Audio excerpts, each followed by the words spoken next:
Clara, you're home early, I said, closing my laptop. She didn't answer. Just placed her purse on the counter and walked past me like I was invisible. How was work? I tried again. Fine. That one word hung in the air like a wall. No tone. No warmth. Just fine. I waited for her to ask about my day, but she didn't. She went straight to the bedroom. I stared at the half-cooked pasta on the stove and whispered, "Dinner's almost ready." No reply.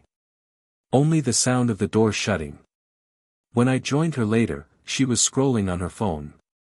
"Clara, we haven't talked properly in days," I said carefully. "Did I do something wrong?" Her thumb froze mid-scroll. "Ethan, I'm just tired. Not everything is about you." The sting was sharp. I didn't mean it like that. I just miss how we used to talk. Then stop saying that. It's pressure. Pressure. That's what I've become, a burden. At the office the next day, I told David, my friend and coworker, about it over coffee. "She barely looks at me anymore," I said. "We used to talk for hours, now it's just silence." David frowned. "How long's it been like this?" "A few months, maybe longer." I thought it was work stress, but it's not, he finished for me. "Man, you can't keep fixing what she's already decided to break." I stared at him. "You think she's done with me?" He sighed. "I think you need to stop bleeding for someone who won't even notice the wound." I laughed weakly. "You sound like a therapist." "Maybe. Or maybe I just see you drowning and pretending it's a swim." I looked down at my coffee.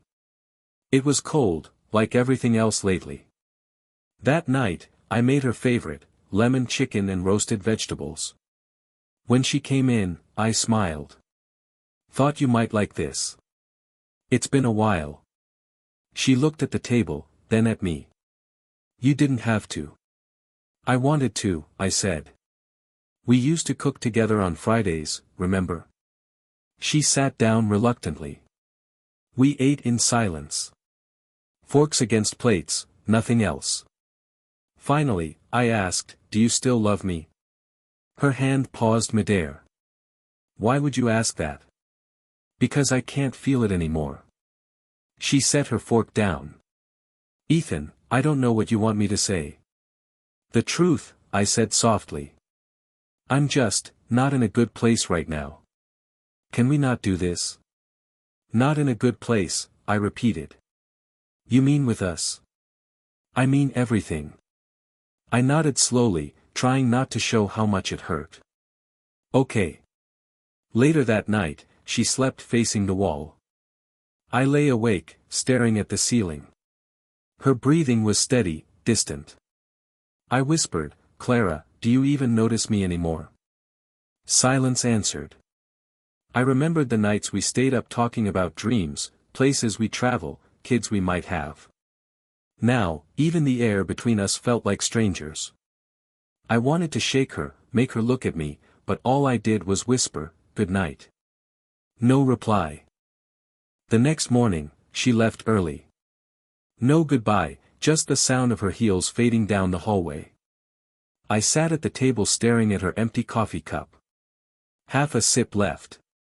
Lipstick marks still fresh. When David called later to confirm a client meeting, he asked, "You okay?" "Yeah," I lied. "You sure?" I forced a laugh.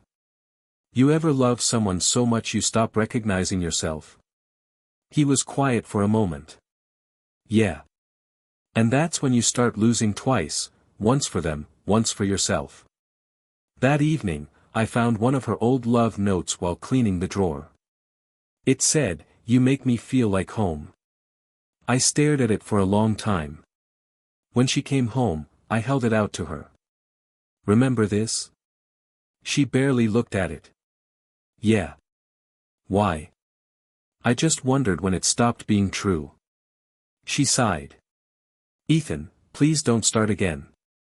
"I'm not starting anything," I said quietly. I'm just trying to understand when we stopped being us. She rubbed her temples. Can we not do this tonight? Sure, I said, folding the note back. Let me know when there's a good night for it. She walked away, leaving her perfume behind, faint, familiar, and painfully distant. Later, while washing the dishes, I caught my reflection in the window. I looked exhausted. My eyes didn't shine anymore. I thought about how love dies, not with shouting, but with silence. Not with betrayal, but with indifference. When I went to bed, she was already asleep. Or pretending to be. I whispered, I'm still here, you know. No answer. That was the moment it hit me, I was the only one still fighting for something that was already gone. I turned away and closed my eyes, letting the silence swallow the rest of me. I got off work early that evening. For once, I wanted to surprise her, cook something nice, maybe remind us both what it felt like to try. When I opened the door, I heard heels clicking across the floor. Clara stood near the mirror, putting on lipstick, red, the kind she hadn't worn in months. Wow, I said, smiling. You look amazing. Big event tonight? She flinched a little when she saw me. You're home early. Yeah. Thought I'd make dinner. I held up a grocery bag. Pasta, your favorite. She picked up her purse. Don't bother. I'm going out, work dinner. Work dinner. I repeated. Since when do you have those on Fridays? It's last minute. Ryan organized it. That name hit me harder than it should have. Ryan Brooks? The guy you mentioned from marketing? Yes. He's our project lead. She was already heading for the door. Don't wait up. Clara. I stepped forward. Can't it wait one night? We haven't eaten together in.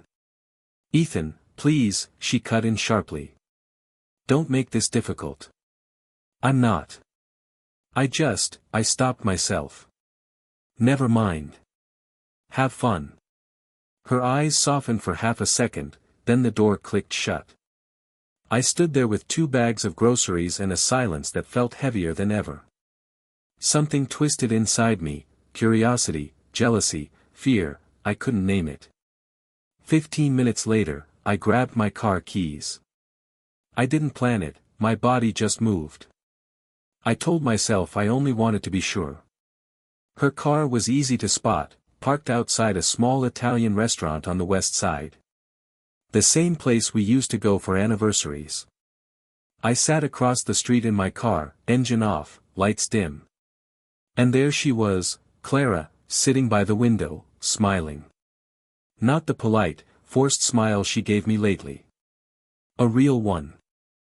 And opposite her sat Ryan Brooks, young, confident, too comfortable. He leaned closer, whispered something, and she laughed. That laugh, the one I hadn't heard in over a year.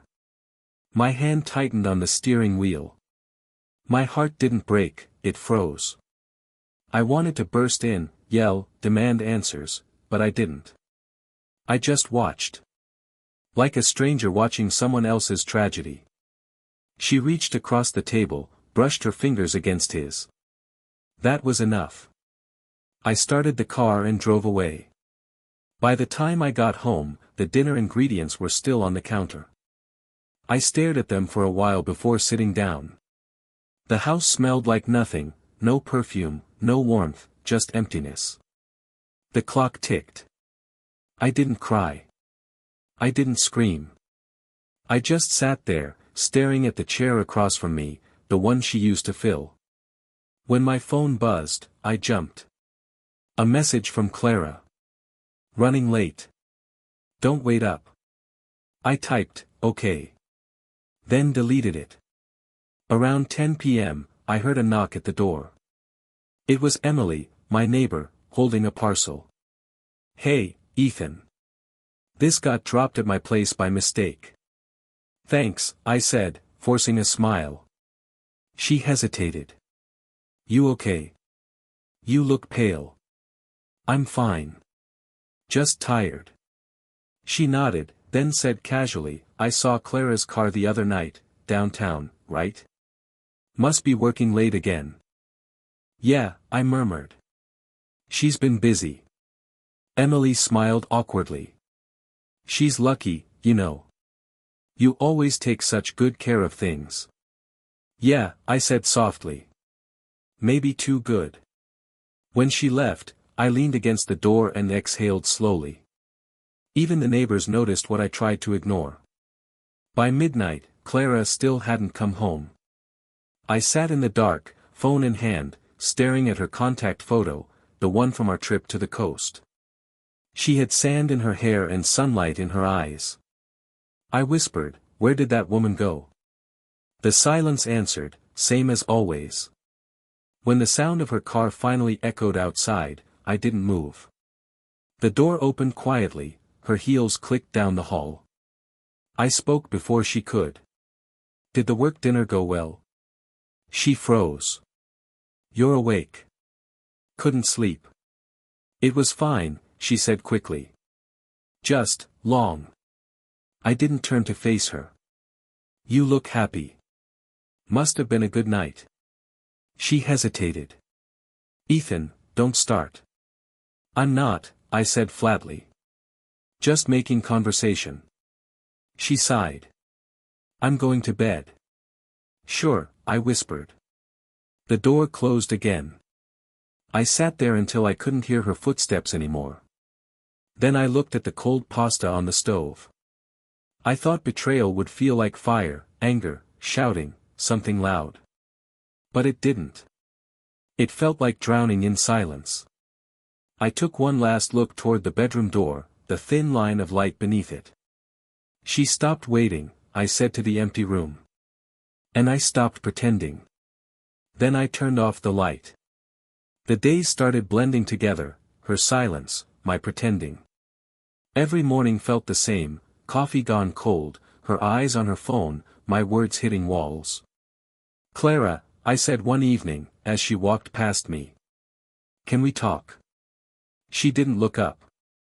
About what? Us. She sighed. Ethan, not this again. Yes, this again, I said quietly. Because we live like strangers. Her jaw tightened. You're overthinking. Am I? I stepped closer. You come home late, you avoid me, and when you do talk, it's like you're talking to a coworker, not your husband. She finally looked at me. Her eyes were calm, too calm. I told you, I've been busy. Busy lying? I said before I could stop myself. She froze. What's that supposed to mean? I know, Clara. About Ryan. Silence. Then she looked away, exhaling through her nose. So you followed me. That's what you got from that? My voice broke. You were with him, laughing like. Don't, she cut in. Don't make this ugly. It's already ugly. She crossed her arms. Fine. Yes, I've been seeing him. The words hit harder than I expected. Not because I didn't know, but because she said it so easily. For how long? A few months, she said. Maybe more. Why? She stared at the floor.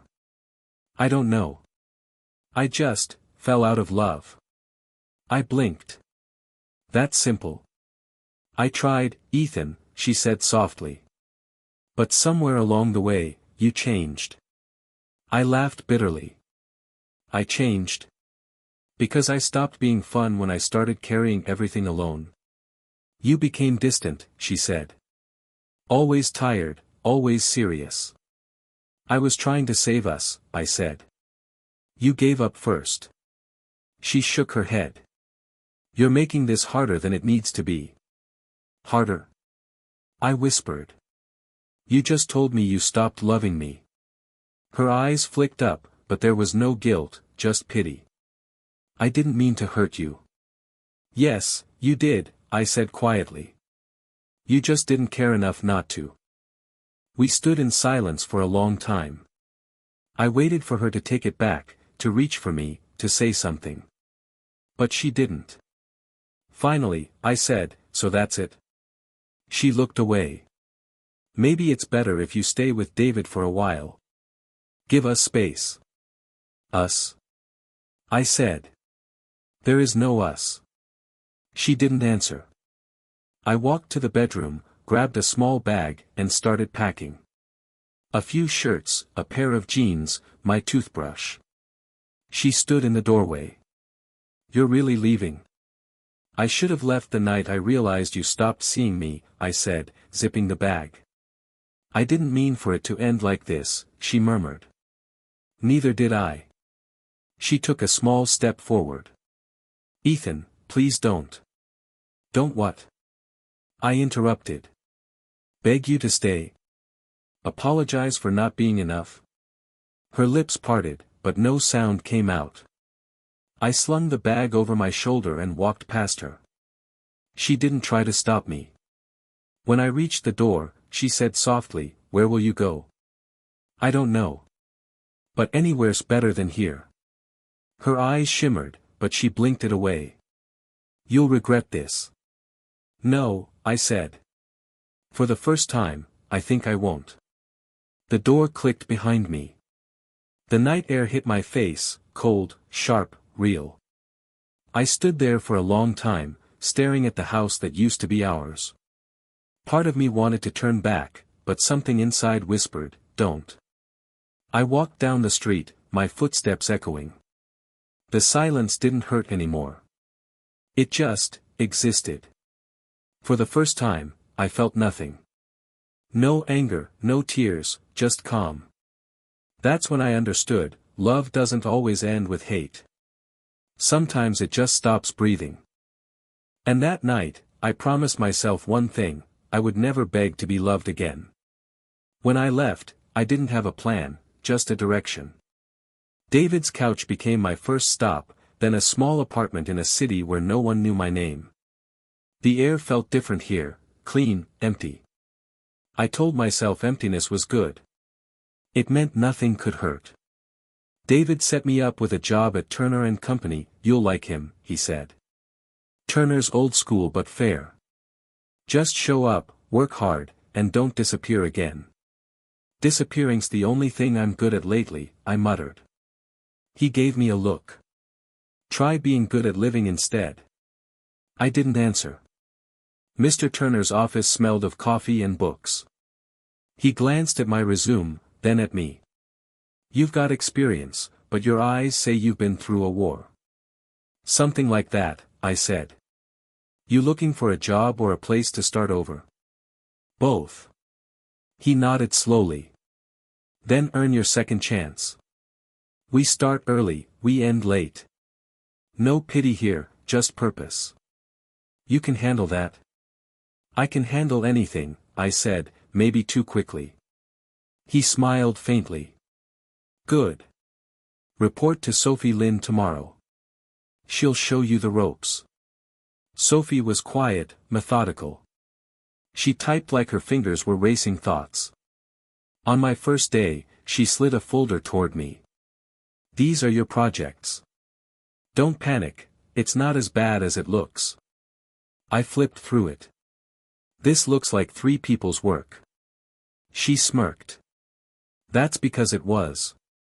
2 quit." Encouraging. "You'll manage," she said. "You look stubborn." "Is that a compliment?" "Take it however you want." Her tone was blunt, but there was kindness under it, something rare. For weeks, our exchanges stayed short, mostly work-related. She didn't pry, and I didn't volunteer. Still, one afternoon, she caught me staring at a blank screen. "You okay?" she asked softly. "Fine. You've been staring at nothing for 15 minutes. "Thinking," I said. "About work?" "About not thinking." She leaned back. "That sounds exhausting." "It is." She didn't push. Just went back to typing. Somehow, that helped more than any comfort ever could. Nights were harder. Sleep came in fragments, memories in full. Clara's voice echoing, "You changed." I'd wake up sweating, heart pounding, the silence louder than her absence. Some mornings I'd stand by the window, watching the sunrise smear across the city, and whisper, "You don't get to live in me anymore." But she did. Every lie, every goodbye. They sat under my ribs like glass. So I worked. Harder than I ever had. Early mornings, late nights. Mr. Turner noticed. "You've got focus," he said once. "But it's the kind that burns people out." "I'm fine," I said. He gave me a look. "No one who says that ever is." I laughed dryly. "Then maybe I'm the exception." "You're not," he said. "But you can be the survivor." Months turned into a year. My reflection started to look unfamiliar, steadier, leaner, eyes no longer hollow but sharp. I wasn't healed, but I was functional. And that felt close enough to freedom. One evening, Sophie joined me on the rooftop terrace. "You never talk about your past," she said. "Not much to say." "There's always something to say." I looked at the city lights. I used to think love meant saving someone. Turns out it meant losing myself. She was quiet for a while. "So what now?" "I rebuild," I said. "Brick by brick. And when it's done? I don't know. Maybe I'll stop expecting the ruins to look like home." She smiled faintly. "That's poetic." "I'm not trying to be." "Still is." I looked at her then, really looked. There was no judgment in her eyes, just understanding. It unnerved me. "Thanks," I said finally. "For what?" "For not asking what happened. I figured if you wanted to tell me, you would. Maybe someday." She nodded. "Take your time." By the second year, my name carried weight at the company. Clients trusted me. Turner respected me. I had structure, purpose, quiet. But every so often, when the office lights dimmed and the city hummed outside, I'd think of her, Clara, and wonder if she ever thought of me. Then I'd remind myself, she hadn't called once. Not in 2 years. The thought didn't sting anymore. It just existed. Like a scar I'd stopped tracing. Mr. Turner caught me lingering at my desk one night. "You've done good work, Ethan," he said. "Don't let ghosts keep you late." "I'm not haunted," I said. He chuckled. "Everyone says that right before they are." When he left, I stared at my reflection in the dark window. For a long time, I saw a man I didn't recognize, then, finally, I saw myself. I whispered to the glass, "You made it through."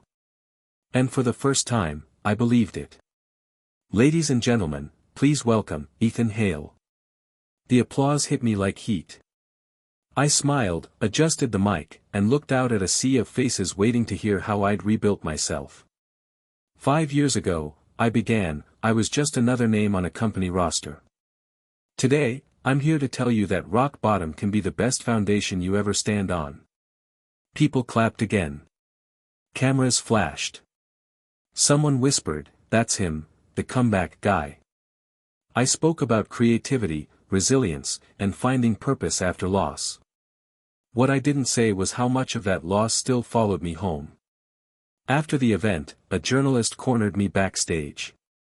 "Ethan, your story's everywhere. Mind if we feature you next month?" "Go ahead," I said, smiling. "Just don't make it sound like I planned any of this." She laughed. "So the heartbreak rumor's true?" I paused. Rumors have a way of surviving longer than love. By the time I got back to my office, my assistant had already left. The building was quiet, lights dimmed, city glowing outside. I leaned back in my chair, staring at the framed magazine cover on my desk, Ethan Hale, Reinvented. I should have felt proud. Instead, I felt detached. Success made noise, but silence still knew my name. David called that night. Saw you on TV, man. You actually looked happy for once. Acting's part of the job, I said. He chuckled. Don't get poetic on me. Seriously, though, congrats. Turner would have been proud. He already called. Told me I finally stopped hiding behind the grind. Whatever that means. It means you're living again, David said. Maybe it's time to let the past stay buried. Funny thing about the past, I murmured. It's got Wi-Fi. What? It connects when you least expect it. He laughed. You need sleep, Hale. Go home. The next morning, I was sipping coffee, half reading emails, when one subject line froze me. I saw you on TV. Clara. My hand stopped midair. For a second, I thought I'd imagined it. But there it was, her name, bold, impossible, electric. I clicked. Ethan. I didn't know if I should write this. I just saw your interview. You looked different. Stronger. I'm happy for you. Clara. No punctuation after her name. No apology. Just absence dressed as politeness.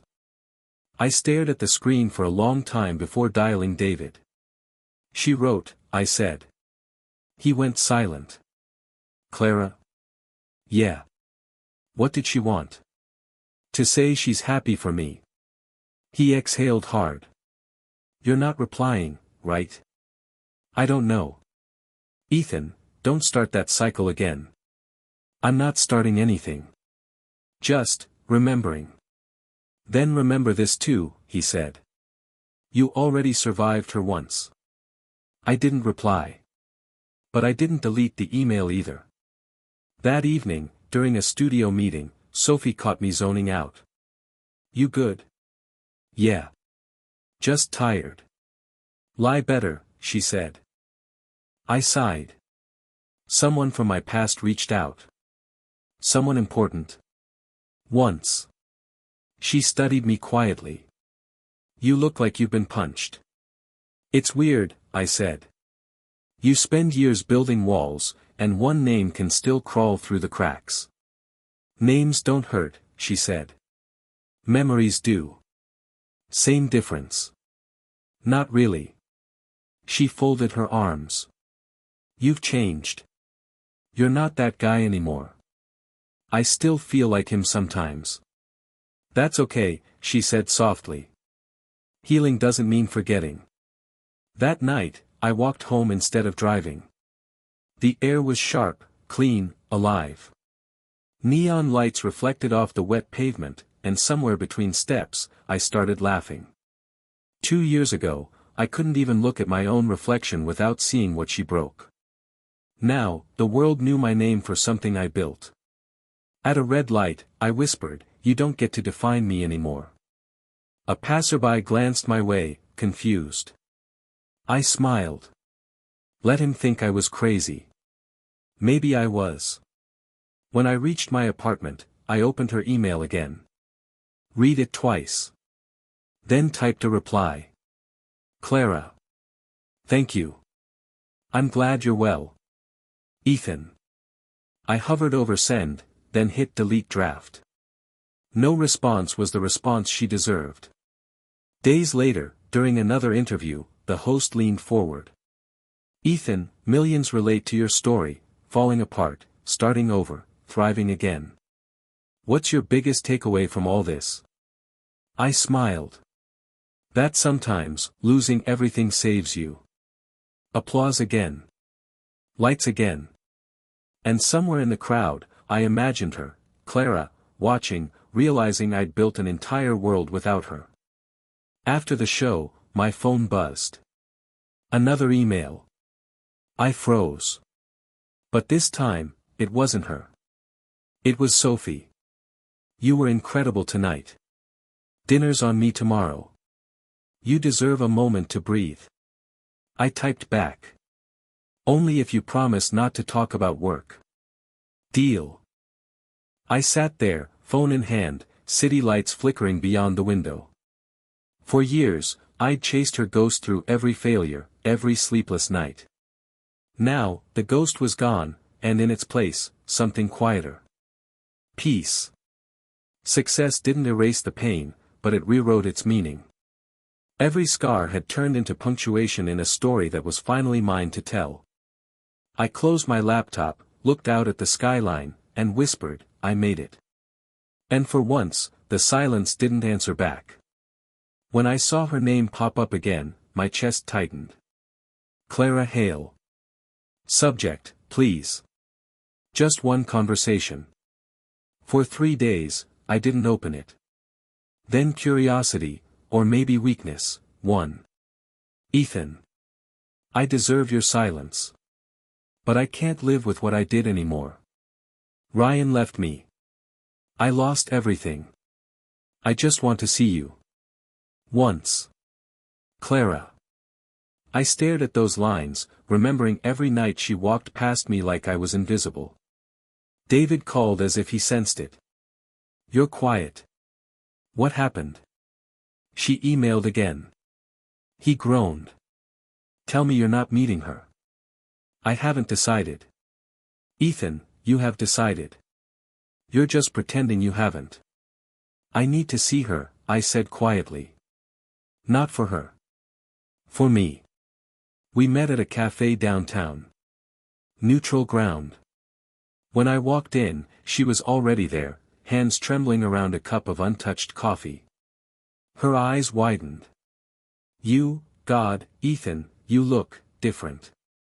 I should hope so, I said. It's been years. She stood up halfway, then sank back down. I wasn't sure you'd come. I wasn't either. Her voice cracked. I thought you'd hate me forever. I smiled faintly. I did. Then I got tired. She looked down, fingers twisting the cup sleeve. I made a mistake. Just one. Tears filled her eyes. I thought I knew what I wanted. Ryan made me feel alive, and you? Made you feel bored? I finished. I didn't say that. You didn't have to. She covered her face with both hands. He left me, Ethan. I lost everything. The house, the savings, my job. I leaned back. Karma's punctual, I see. She flinched. You don't have to be cruel. I'm not. I'm just not soft anymore. She reached for my hand, hesitated. I didn't come to beg. I came to apologize. Looks the same from this side. I deserve that, she whispered. But please believe me when I say I'm sorry. Sorry doesn't unburn a house, Clara. She blinked fast. You built a new one. Exactly, I said. And you don't get to visit. We sat in silence. The kind that used to break me. Now, it just filled the air, clean, controlled. She finally whispered, you must hate me. I don't, I said. That's the problem. Hate takes energy. You already took enough. Her lip trembled. I see you everywhere now. Billboards. Interviews. You're doing everything we once dreamed of. No, I said. I'm doing everything I dreamed of. She nodded slowly. You were always the better one. I laughed quietly. No. I was just the one who stayed when things got hard. She wiped her tears. I wish I could go back. You can't. I'd do it all differently. I wouldn't, I said. She looked at me, stunned. You wouldn't? No. Because losing you forced me to find myself. And I like who I found. She covered her mouth, trying not to cry. You sound so calm. It's terrifying. That's what peace feels like. Her eyes searched mine. Is there anyone else? I paused. Does it matter? I just want to know if you're happy. I'm not unhappy. That's not an answer. It's the only one you get. She reached into her bag and pulled out a small photograph, us, from years ago, laughing on a beach. I kept this, she said. Even when I hated myself for it. I threw mine away, I said quietly. That was my way of keeping peace. Her tears spilled over. You really moved on. I had to. You taught me what silence really means. She looked up, confused. What do you mean? I just learned to use it better. For a moment, neither of us moved. Then she whispered, do you ever think about us? Sometimes, I said. Usually when I need a reminder of what not to settle for. That hurts, she said softly. It's supposed to. She stared at me, broken. You're not the same man. I know. I liked the old one more. He liked you too, I said. That's why he died. She let out a shaky breath. Do you think we could ever talk again? About what? Anything. Just, not as strangers. I stood. We stopped being strangers when you betrayed me, Clara. We became history. Her eyes followed me. Please, Ethan. Don't go yet. I already did, I said. 2 years ago. Outside, the cold air bit at my face. The city hummed, alive and indifferent. I took a deep breath and walked toward the streetlight. Behind me, through the glass, I saw her still sitting there, staring into nothing. For the first time, I didn't feel the need to turn back. She could cry all she wanted, her silence had already spoken years ago. And mine. Mine had finally learned to answer back. Her name flashes on my phone again. Clara. I stare at it for a moment, the screen lighting my hand in the dim room. Another text. Another attempt. I saw your interview. You looked amazing. I'm proud of you. I typed nothing. I just let the message sit there, glowing for a few seconds before it fades away. Silence is easier now. I've learned how to wield it. A week later, she tries again. Can we talk? Please. Just coffee. Nothing else.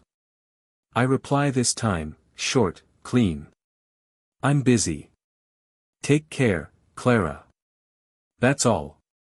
No warmth. No cruelty either. Just distance.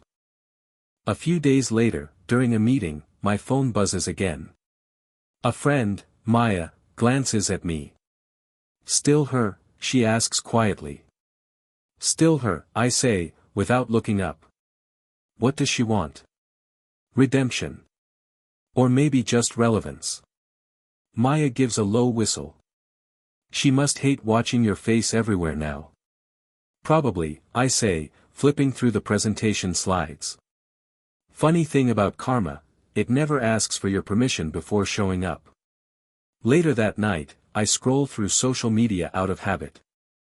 There she is. Clara.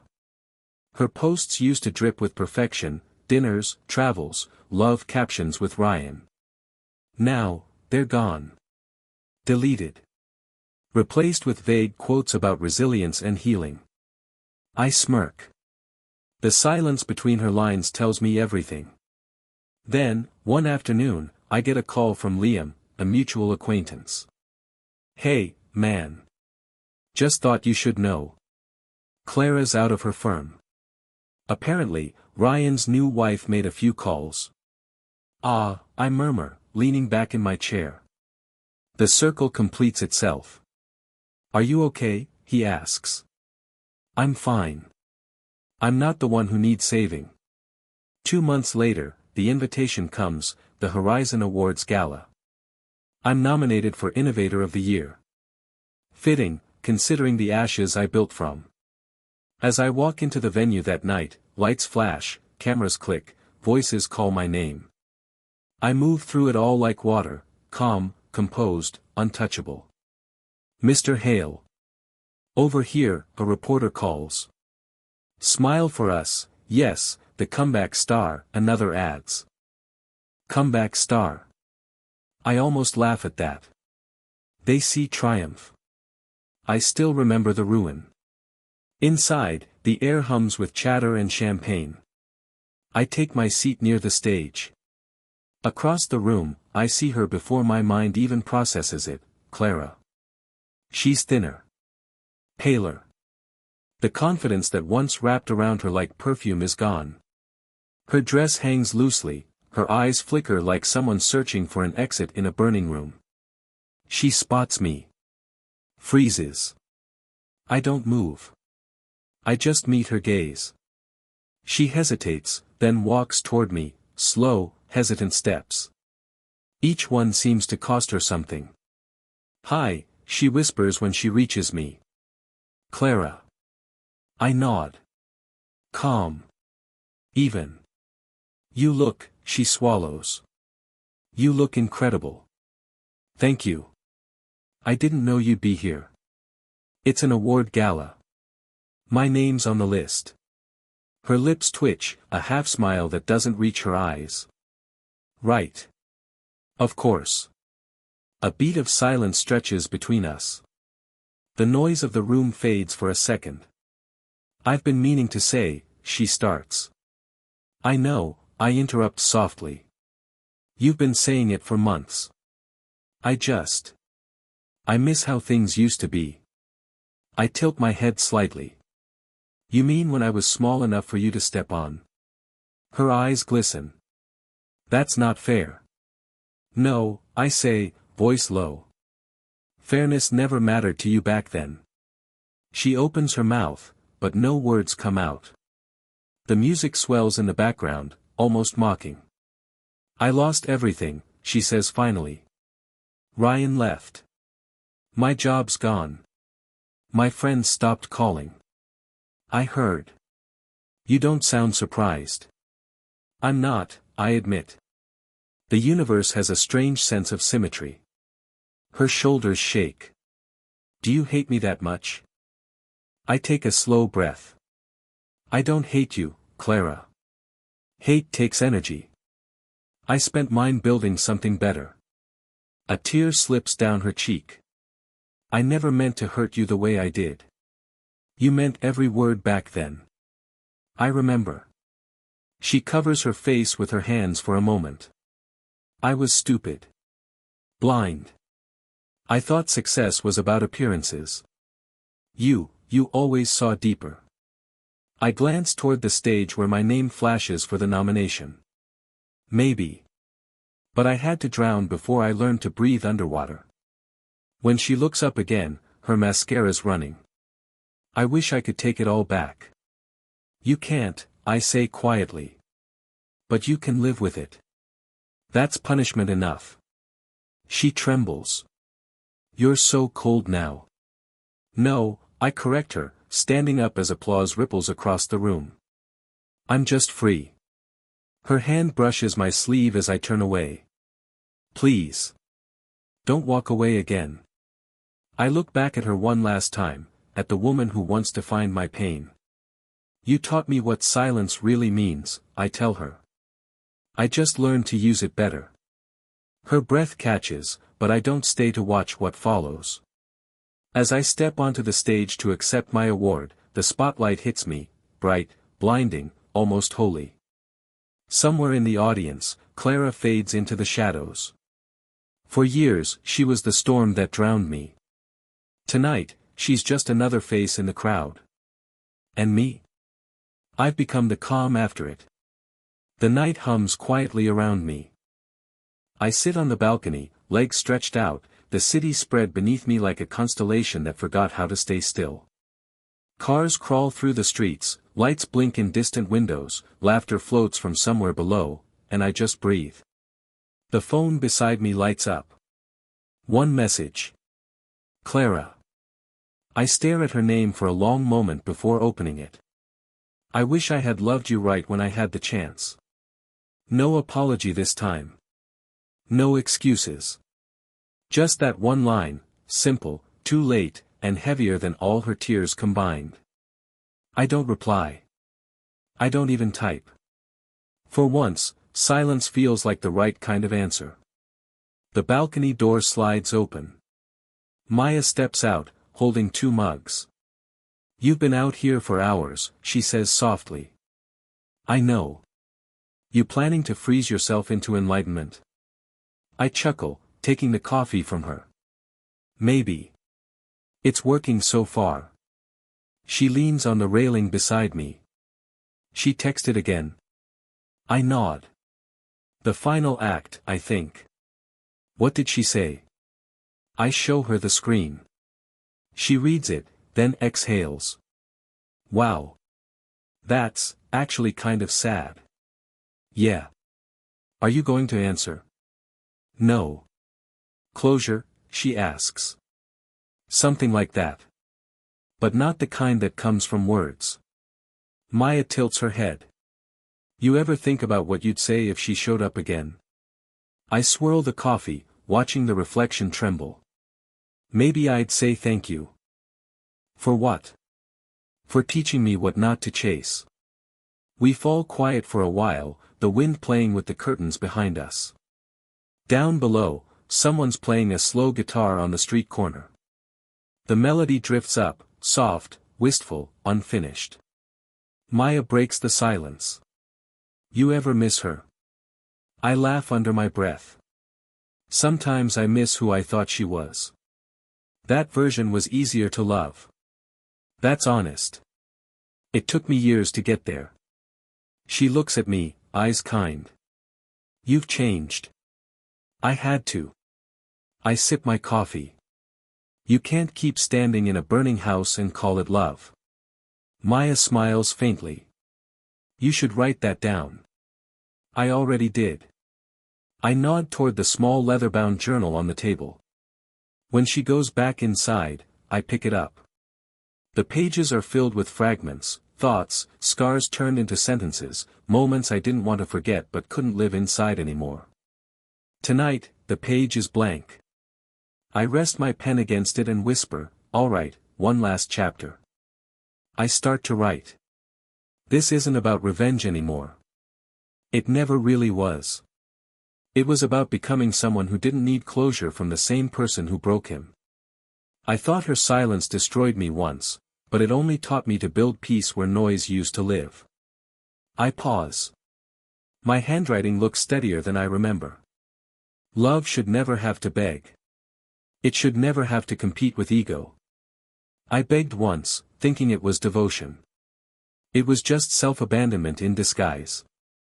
But I'm done being smaller than what I survived. The wind flips the corner of the page. Somewhere inside, a clock ticks softly. She'll live her life, and I'll live mine. Maybe she'll find peace, too.